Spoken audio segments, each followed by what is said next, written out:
निमापड़ा अंचल दीर्घ 40 वर्ष धरी एक प्रमुख प्रसंग पलटि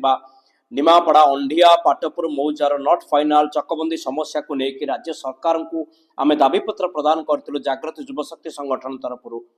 यही जो समस्या को लेकिन आम राज्यर माननीय उपमुख्यमंत्री माननीय राजस्व मंत्री राजस्व सचिव एवं पुरी जिलापाल उद्देश्य रे माननीय तहसीलदार महोदय जरिया दाबीपत्र प्रदान करूँ।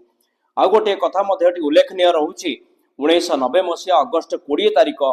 आमर गेजेट नोटिफिकेशन बाहर चिठी नंबर था 1160 यार अनुजाई एपर्यंत अंडिया पाटपुर मौजार जमी जमा समस्या समाधान हो कथा किंतु दीर्घ 40 वर्ष धरिक समस्या लगी रही अंडिया पाटपुर मौजार जमी जमा समस्या चकबंदी समस्या न होगा जो जनसाधारण बहुत असुविधार सम्मुखीन होती जमी जमा संक्रांति अनेक कागज पत्र गुड़िक अपडेट करा तेणु जनसाधारण प्रमुख प्रसंग पलटि जागृत युवशक्ति संगठन आम ये दाबी रखिलु निहाती भाव में अंडिया पाटपुर मौजार जो चकबंदी समस्या यथाशीघ्र समाधान हो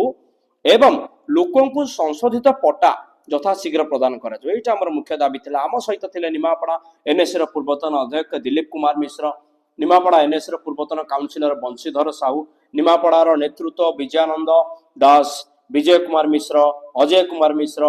कुमार पंडा जागृत युवशक्ति संगठन संयोजक समीर रंजन राउतराय लक्ष्मीधर बेहेरा एवं जागृत युवशक्ति संगठन आवाहक आदर्श दास एवं अनेक युव साथी मैंने आम सहित थे। आम आशा रखुचु राज्य सरकार निहाती भाव अंडिया पाटपुर मौजार ये जो चकबंदी समस्या को यथाशीघ्र समाधान करंतु लोकों को यथाशीघ्र संशोधित पट्टा प्रदान करने राज्य सरकार व्यवस्था करंतु। एटा हूँ जागृत युवशक्ति संगठन प्रमुख दाबी आम रखिचु।